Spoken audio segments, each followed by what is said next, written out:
우리는 지난 시간에 이어서 예수님의 12제자를 파송하셔서 둘씩 전도 여행을 떠내보내신 그 말씀을 우리가 상고하게 될 것입니다. 여러분, 우리 지난주에 우리 말씀 잠깐 나눴던 기억하십니까? 전도에 관련된 왜 주님께서 둘씩 이렇게 파송하셨을까? 뭐 이런 어떤 이야기를 우리가 나누는 가운데, 전도라는 것은 우리가 부족할 때 하는 것이다. 여러분, 전도할 때 우리가 능히 갖추어져서 전도하는 사람이 과연 누가 있겠습니까? 그리고 또 얼마나 되겠습니까? 아무리 우리가 많은 인간의 학문으로 준비가 된다 할지라도 오히려 전도 못하는 그런 결과가 우리 주변에 얼마나 많은지 모릅니다. 그리고 지난 주간에 우리 말씀을 나눌 때에 주한 장로교회 전도왕인 우리 김종률 권사님, 그분이 연약하고 부족하지만 수천 명의 영혼을 주님 앞으로 인도했던 그 귀한 간증을 우리 같이 말씀을 통해서 나누게 되었습니다. 오늘은 이 전도에 관한 두 번째 교훈을 우리가 살펴볼 텐데요. 전도는 연합해서 하는 사역이라는 것을 우리가 말씀을 통해서 깨닫게 될 것입니다. 여러분, 전도는 혼자 하는 것입니까? 오늘 말씀에 따르면 연합해서 한다는 것을 우리가 말씀을 통해서 확증을 하게 될 것입니다. 오늘 말씀 다시 한번 상고해 보면은요, 예수님께서 제자들을 파송하시되 하나씩 한 명씩 이렇게 나눠 가지고 12팀을 만든 것이 아니라 둘씩 짝을 지어 가지고 6팀을 파송을 보내셨습니다.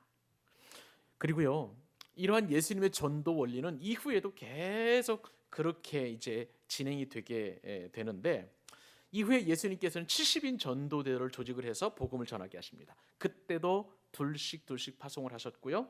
더불어서 사도들이 전도할 때도 2명씩 짝을 지어서 이렇게 전도하는 것을 볼 수가 있습니다. 누가복음 10장 1절에 보면 70인 전도대 이렇게 주님께서 세우시는데, 10장 1절에 누가복음 10장 1절에 이렇게 기록되어 있습니다. 그 후에 주께서 따로 70인을 세우사, 여러분 몇 명을 세웠다고요? 70명. 70명을 세우사 친히 가시려는 각 동네와 각 지역으로 둘씩 앞서 보내시며.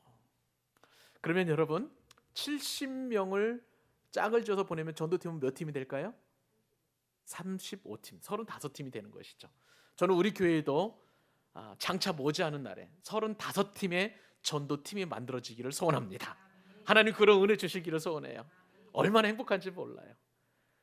여러분, 전도하면은요 참 행복합니다. 제가 이따가 우리 이제 아내와 전도하는 그 얘기를 조금 같이 은혜와 간증을 나눌 텐데 너무 행복해요. 이 행복을 여러분에게 좀 나누어 드리고 싶습니다만은, 여하튼 말씀의 원리 그대로 우리 교회에 35팀의 전도팀이 만들어지기를, 그것도 빠른 시일 안에 만들어지기를 간절히 소원합니다. 사도행전 4장 13절에도 보니까요, 사도들이 둘씩 이렇게 이제 보내고 또 그랬는데, 사도행전 4장 13절, 그들이 베드로와 요한이 담대하게 말함을 보고. 여러분, 사도행전으로 넘어가면 몇 명이 여기서 지금 담대히 말합니까? 베드로와 요한이니까 2사람이에요. 예수님의 이 전도 원리는 너무나 과학적이고 또 그리고 여러 가지 또 말씀을 충족시키는 원리이기 때문에 2명씩 파송하는 것은 참 의미가 있는 그런 전도 방법이라고 할 수가 있겠습니다. 여러분, 예수님 당시에 제자들이 이렇게 많은 숫자는 아니었잖아요. 그리고 또 초대교회가 세워진 이후에 사도들이 그렇게 많은 숫자도 아니었을 것입니다. 그런데도 굳이 왜 주님께서는 한 팀씩 나눠가지고 더 많은 지역으로 보내지 아니하시고 이렇게 2명씩 짝을 지어서 보냈을까? 우리는 한 번쯤 그 예수님의 마음을 헤아려 볼 필요가 있습니다. 여기에는요, 주님께서 그렇게 의도적으로 하신 근거가 있어요. 첫째는 뭐냐면은, 전도라는 것은 기본적으로 복음을 증거하는 일이기 때문에 반드시 2명씩 짝을 지어서 가야 한다는 것입니다. 여러분, 이게 무슨 말인가요? 복음 증거라는 것은 막연한 이야기를 전하는 게 아니라 예수님께서 말씀하시고 약속하신 천국에 대한 증거이기 때문에 그렇습니다. 제가 강조합니다. 이 전도라는 것은 천국에 대한 증거다. 영어로는 witness라고 이렇게 이야기하는데요, 이 증거가 되기 위해서는 반드시 2사람의 짝을 지어야 되는 것이죠. 성경은요, 어떤 사실을 이렇게 증거할 때에, 나타날 때에 반드시 두 사람의 짝을 지으라고 분명하게 말씀하십니다. 한 사람이 아무리 소리 높여 이야기한다 할지라도, 그것이 설령 사실이고 팩트라 할지라도 성경적인 원리에 따르면 그것을 받아들이질 않아요. 재판장에서 그것을 증거로 삼지 않는다는 것입니다. 또한 한 사람이라는 것은 얼마든지 위증할 수 있기 때문에 히브리 사람들은 전통적으로 이 증거로서의 효력을 인정하지 않았어요. 반드시 두 사람이 있어야만 되는 것입니다. 이것이 바로 증거의 효력이에요. 신명기 19장 15절 말씀에 따르면 율법에 아예 이렇게 정해 놓았습니다. 사람의 모든 악에 관하여 또한 모든 죄에 관하여는 한 증인으로만 할 것이 아니요. 여러분 몇 명일까요? 두 명이에요. 그 뒤에 말씀에 보면 두 증인의 입으로나 또는 세 증인의 입으로 그 사건을 확증할 것이며, 두 명의 증인으로 어떤 한 사건을 확증하라는 거예요. 때로는 필요하면 세 명의 증인까지 세워도 좋다는 것입니다. 여러분, 우리가 복음이 뭐라고 말씀을 드렸나요? 예수님께서 말씀하신 하나님 나라, 이 천국에 대한 위트니스라고 그랬어요. 증거라고 그랬어요. 그러면 이 증거로서 효력을 갖기 위하여 그러한 문화적 생각을 가지고 있는 히브리인들에게 복음을 증거하기 위해서는 반드시 몇 명이 복음을 전해야 된다고요? 두 명이에요. 두 명. 그렇기 때문에 예수님이나 혹은 초대교회에는 천국 복음을 증거할 때 항상 이 증인의 개념을 가지고 두 사람씩 짝을 지어서 보낸 것이라고 할 수가 있습니다.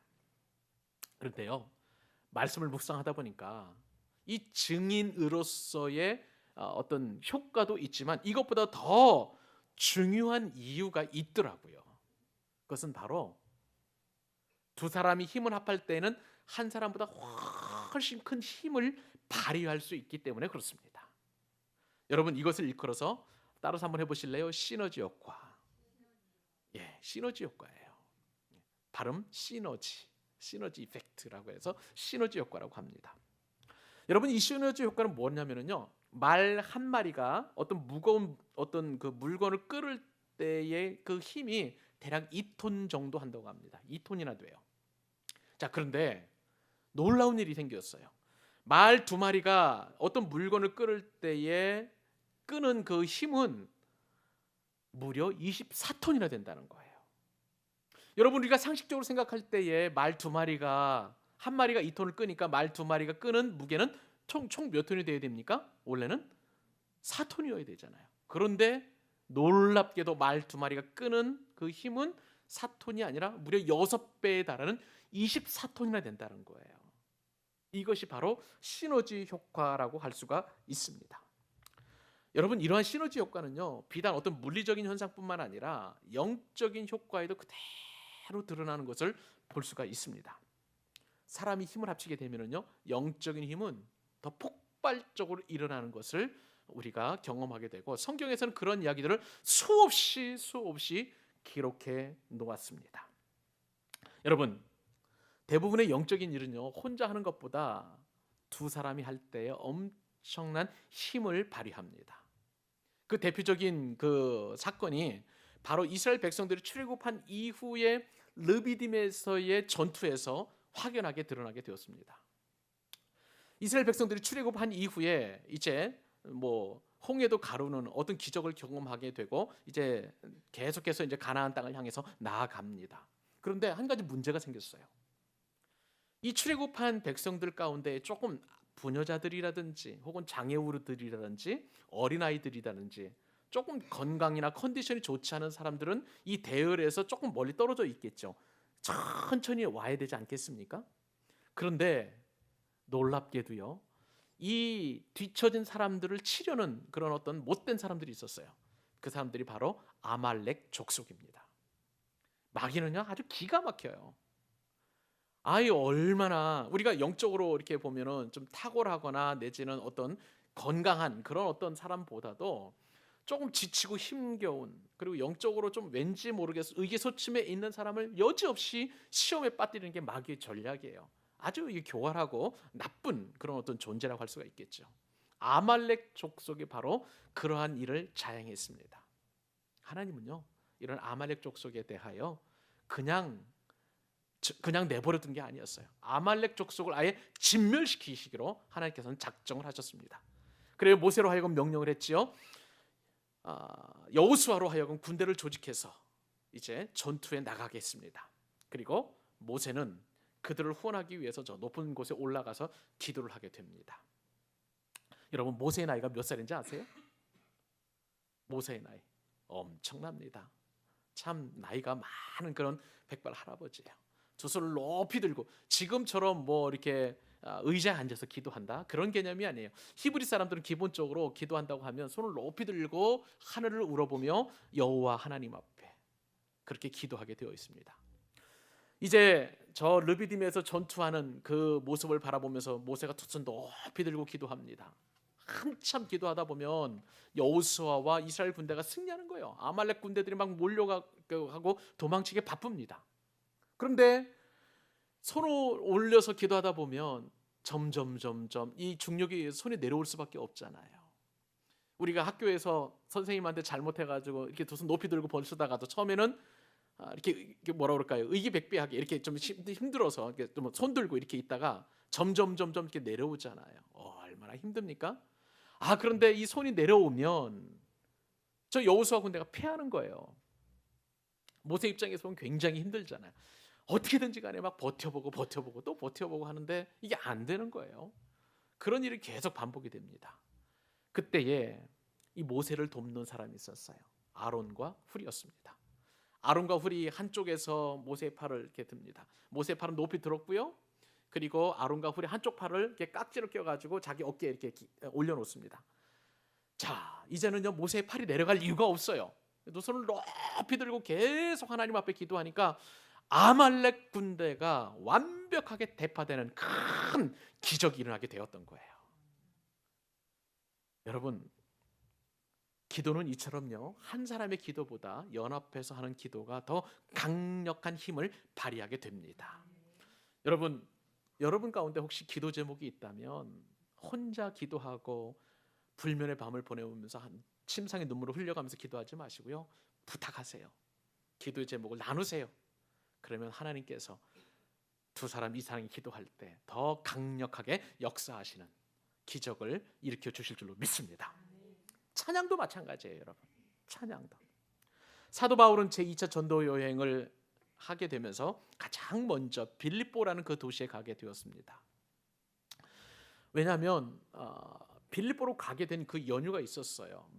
이제 그 아시아 지역에서 복음을 전하는데 1차 전도 여행 마무리쯤에서 환상 가운데 한 마게도냐 사람들이 와가지고 건너와서 우리를 도우라는 그러한 이야기를 해요.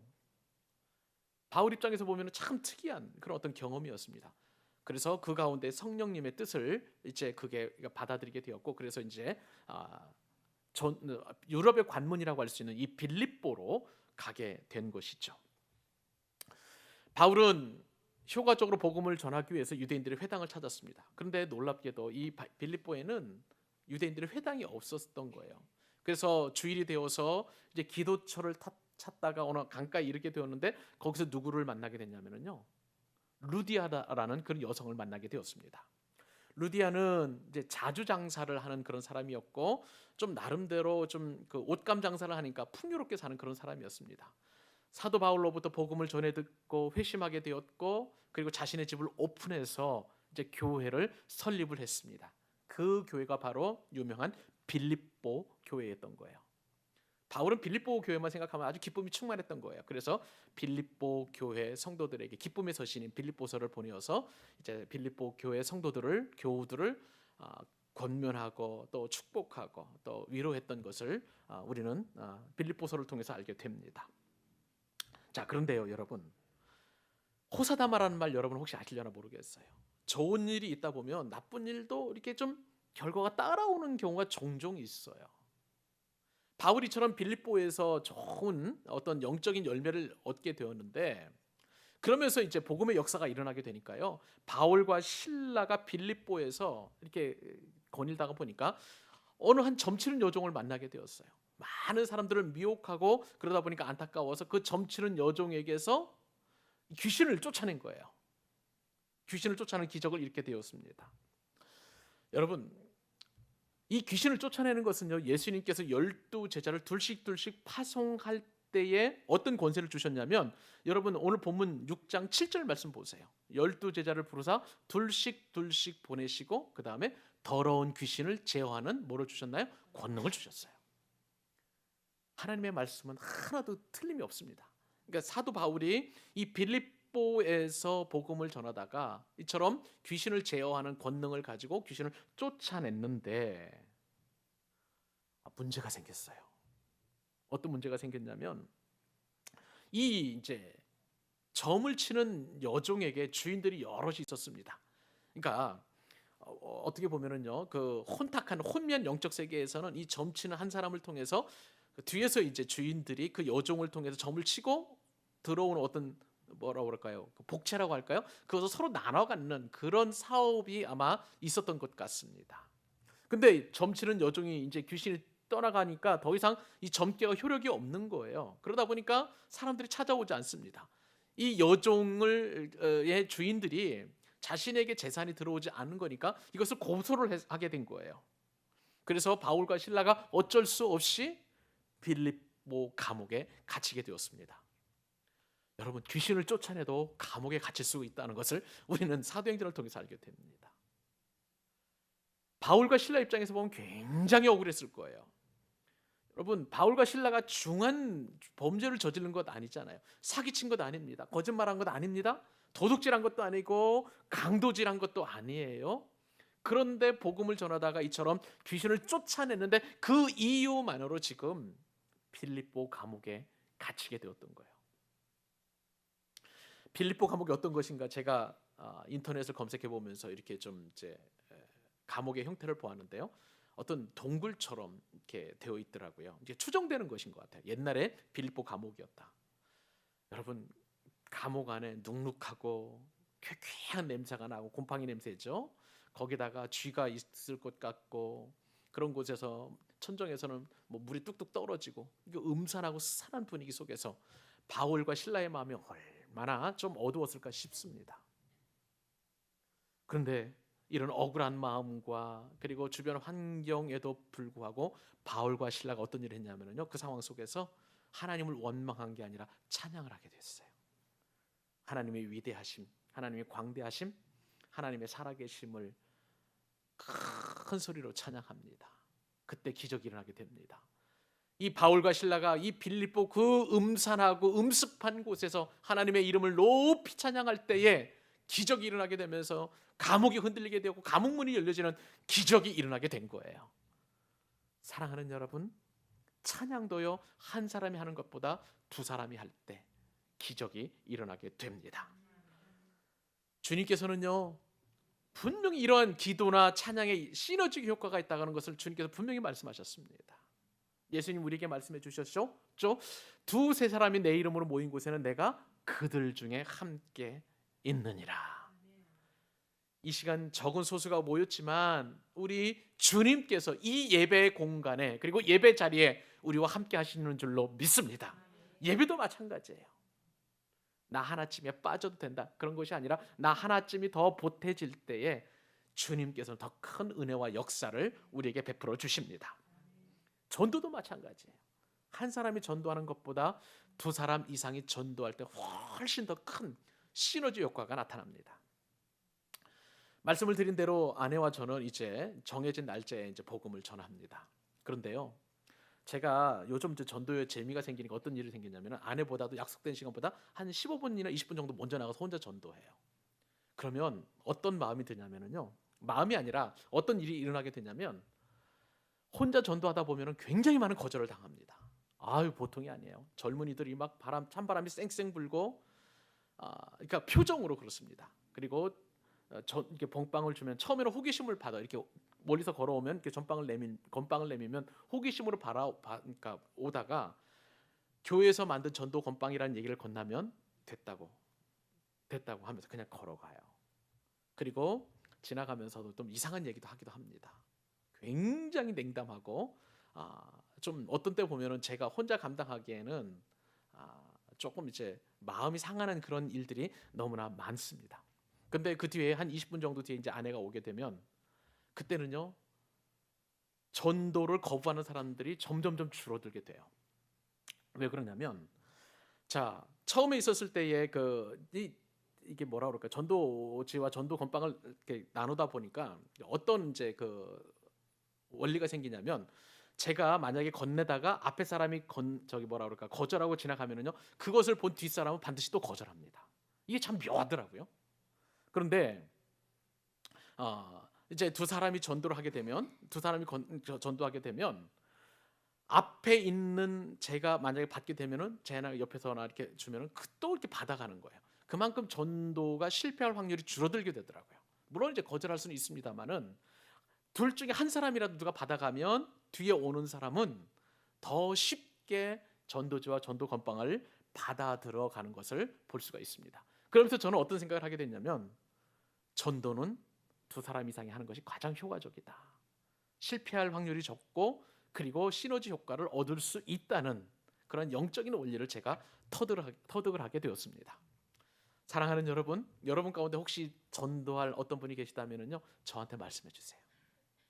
저도 여러분을 위하여 그 전도 대상자를 놓고 기도하고, 또 다른 방법이 있다면 함께 마음을 모아서 전도할 수 있도록 하겠습니다.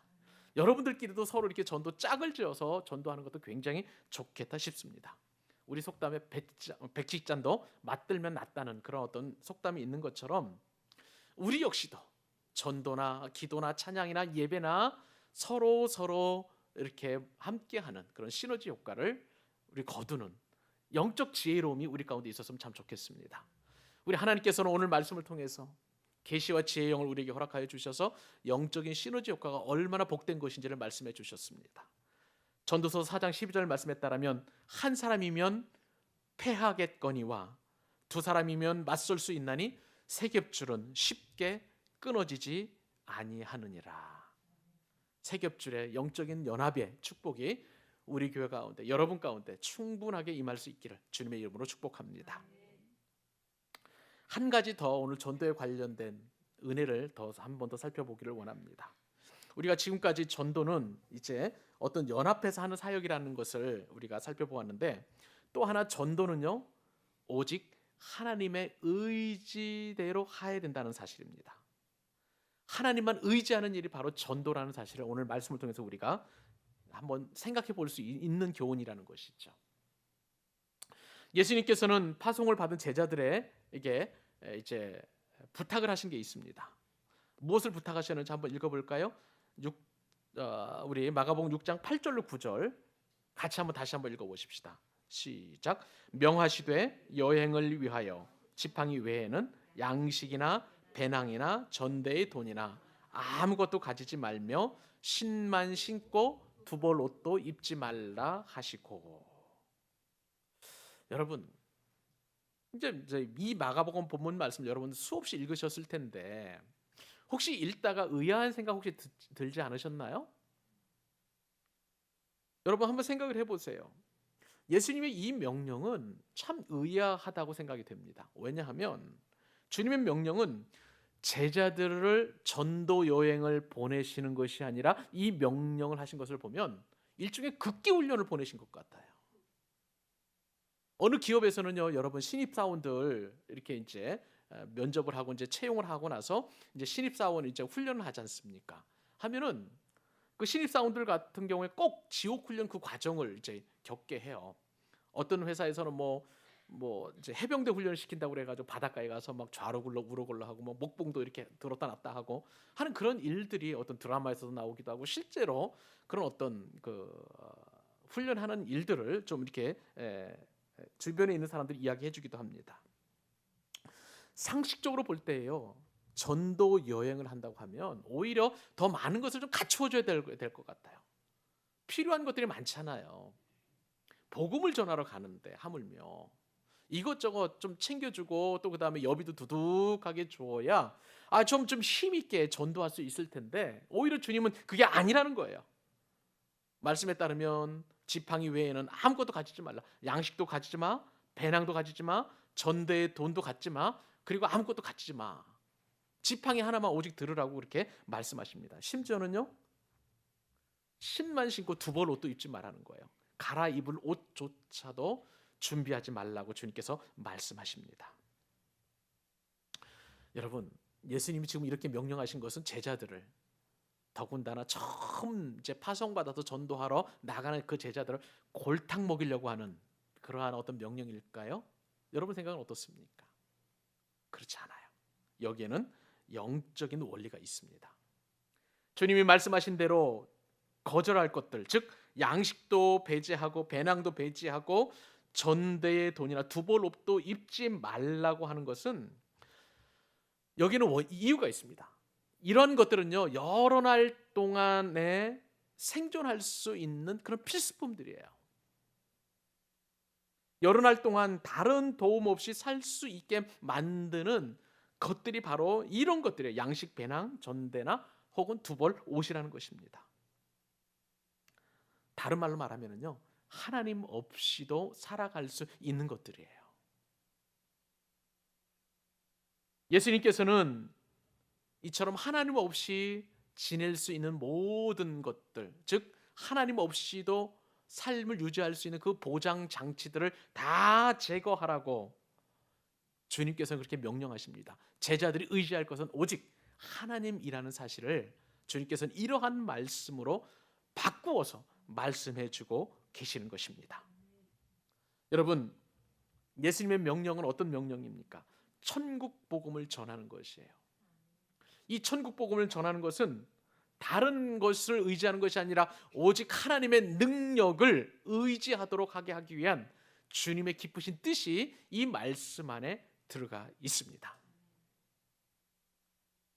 예수님은 전도와 선교라는 것은 오직 하나님의 능력으로 되는 것이지 사람이 그 어떤 수단이나 도구를 통해서 이루어지지 않는다는 사실을 분명하게 제자들에게 지금 각인시켜 주고 계시는 것이죠. 그것을 체험적으로 알으라고 제자들에게 명령하고 계시는 것입니다. 저도 이러한 전도 여행 경험을 한 적이 있습니다. 제가 대학생 때였습니다. 해마다 여름이면은요, 방학이 이제 시작되면, 기말부터 치르고 방학이 딱 시작되면 이제 그 대학생 수련회를 하게 돼요. 전국에서 그래서 한 12,000명 정도가 이제 어떤 우리나라의 어느 곳에서 한 곳에서 이제 텐트를 쳐가면서 집회를 갔습니다. 아, 대단합니다. 12,000명의 대학생들이 찬양하고 말씀을 듣고 민족 복음화를 위해서, 세계 선교를 위해서 기도할 때 그 어떤 뭐 영적인 황홀감이라는 것을 이루 말할 수 없어요. 엄청납니다. 그렇게 은혜를 듬뿍 받고 이제 대부분의 대학생들은 전국으로 다 흩어지는 거예요. 그래서 이제 순례 전도 여행을 떠나는데 그 순례 전도 여행이 바로 거지 순례 전도 여행입니다. 거지예요, 거지. 여러분, 이 거짓 전도 순례 여행에는 몇 가지 원칙이 있습니다. 제일 큰 원칙은 절대 돈을 사사로이 가져서는 안 된다는 원칙을 가지고 있습니다. 왜냐하면 돈이 있으면 배고프니까 얼마든지 뭘 사 먹을 수 있기 때문에 리더가 돈을 다 걷어요. 그리고 나서 나중에 이제 돌아갈 때 이제 다시 되돌려 줍니다. 전도 순례 여행을 다 마치면 이제 다 이렇게 돌려주게 되어 있어요. 그리고 또 시계도 다 걷습니다. 그때는 핸드폰이 이렇게 있었던 시절이 아니었기 때문에, 지금으로부터 몇 년 전입니까? 한 30년 전, 35년 전 얘기니까 30년 전 얘기입니다. 그때는 뭐 이제 핸드폰이 없고 그렇기 때문에 시계를 다 걷어가지고 이제 또 한 사람이 보관합니다. 왜냐하면 시계를 보게 되면 이 끼니가 이제 그 뭐라 그럴까요? 생각나기 때문에 시계도 걷고요. 지금이면 아마 이제 핸드폰도 다 걷을 것 같습니다. 이렇게 해서 이제 순례 전도 여행을 가는데, 무엇보다도 가장 압권인 것은, 이 순례 전도 여행의 압권인 그 원칙은 전도하다가 밥을 주면 밥을 먹고 밥을 안 주면 굶는 거예요. 이게 바로 거짓 전도 여행입니다. 지금 생각해도 참 무모한 것 같아요. 그리고 참 모진 원칙이었다고 생각을 합니다만은, 오늘 본문에 보니까 예수님이 정해주신 둘씩 파송하는 전도 원칙에 바로 이러한 원리가 들어가 있었습니다. 바울은요, 이러한 예수님의 전도 여행 원칙에 그 누구보다도 충실한 사도였습니다. 바울은 고린도 교회에 보내는 편지를 통해서 선교 여행에서 겪은 온갖 고난과 위험에 대해서 언급을 하면서 그는 철저하게 이 전도 여행할 때 하나님만 의지했다고 고린도 교회 성도들에게 그렇게 편지했습니다. 고린도후서 1장 8절 9절 말씀에 따르면 형제들아 우리가 아시아에서 당한 환난을 너희가 모르기를 원하지 아니하노니 힘에 겹도록 심한 고난을 당하여 살 소망까지 끊어지고. 여러분 얼마나 고난이 심각하면 바울은 전도하다가 살 소망까지 끊어졌겠습니까? 근데 그 뒤에 고백이 더 큰 고백이 있어요. 우리는 우리 자신이 사형 선고를 받은 줄 알았으니 이는 우리로 자기를 의지하지 말고 그 다음에 오직 죽은 자를 다시 살리시는 하나님만, 누구만? 하나님만 의지하게 하심이라. 할렐루야. 바울은요 이처럼 살 소망이 끊어질 정도로, 그리고 내가 그렇게 힘에 겹도록 고난을 당했고, 그리고 내가 사형 선고를 당한 사람처럼 그렇게 살아왔지만 이 모든 것들이 오직 하나님만 의지하게 하려는 하나님의 뜻이 있음을 깨달았던 그러한 사람이었던 것이죠. 여러분 바울이 증거했지 않습니까? 하나님의 말씀을 증거하는 이 전도하는 일에, 천국 복음을 전하는 일에, 하나님 나라를 확장시키는 일에는 그 어떤 인간의 수단이나 인간의 방법이나 그리고 그 어떤 조건이나 그 어떤 물건이라도 하나님의 나라를 확장시켜 갈 수 없다는 거예요. 오직 하나님만이 그 일을 하실 수 있다는 것을 분명하게 말씀하고 계십니다. 그 이유가 뭡니까? 하나님의 나라는 이 땅에 속한 것이 아니기 때문에 그렇습니다. 하나님의 나라는 하나님께서 원하시는 대로 확장시켜 가시는 그 원리가 그러므로 적용되어야 된다는 것이죠. 그러므로 사랑하는 여러분, 저와 여러분도 하나님께서 전도자로 부르셨음을 우리가 인정한다면 우리 역시도 하나님만 의지해야 될 줄로 믿습니다. 인간적인 수단에 의존하지 말아야 될 줄로 믿습니다. 근데도 간혹가다 어떤 사람은 인간적인 방법이나 또한 자신의 지위나 돈이나 명예를 가지고 전도하려고 하는 사람들이 없지 않아 있어요. 제가 예전에 섬기던 교회다 보니까 높은 지위에 있는 분들이 그렇게 전도하다가 실패한 경우가 얼마나 많은지 몰라요. 문제는 뭐냐면 그렇게 실패하게 되면 다시 복음을 전하는 데는 엄청난 노력과 시간이 필요하다는 거예요. 어떤 분들은요 그러한 노력 때문에 오히려 복음을 거부하는 사람들이 없지 않아 있었다는 것이 참 안타까운 마음을 제가 갖게 되었습니다. 하나님의 나라는, 천국 복음은 하나님의 방법에 의하여 하나님만 의존할 때 전하는 것이 부작용이 없고 효과도 가장 좋은 것을 우리는 깨달아야 하는 것입니다. 사랑하는 여러분, 우리 한번 마음으로 결단하십시다. 복음은 나의 능력과 힘으로 전하는 게 아니라 오직 하나님의 능력으로, 하나님만 의존할 때, 하나님만 의지할 때 가능하다는 사실을 우리 마음 가운데 심어 놓을 수 있기를 바랍니다. 스가랴서 4장 6절 말씀이 있죠. 그가 내게 대답하여 이르되 여호와께서 스룹바벨에게 하신 말씀이 이러하니라. 만군의 여호와께서 말씀하시되 이는 힘으로 되지 아니하며 능으로도 되지 아니하고 오직 나의 영으로만 되느니라. 하나님은 하나님의 방법을 하나님의 영으로 그 일을 진행해 가십니다. 고린도전서 1장 21절 하나님의 지혜에 있어서는 이 세상이 자기 지혜로 하나님을 알지 못하므로 하나님께서는 전도에 미련한 것으로 믿는 자들을 구원하시기를 기뻐하셨도다. 전도는 사람에게 그리고 인간적인 방법으로 확장되지 않는다는 것이죠. 하나님께서 원하시는 전도 방법으로 많은 열매를 맺어 많은 영광을 하나님께 올려드리는 우리 귀한 광교 사랑의 교회 성도님들 되실 수 있기를 우리 주님의 이름으로 축복합니다. 우리 말씀을 생각하시면서 우리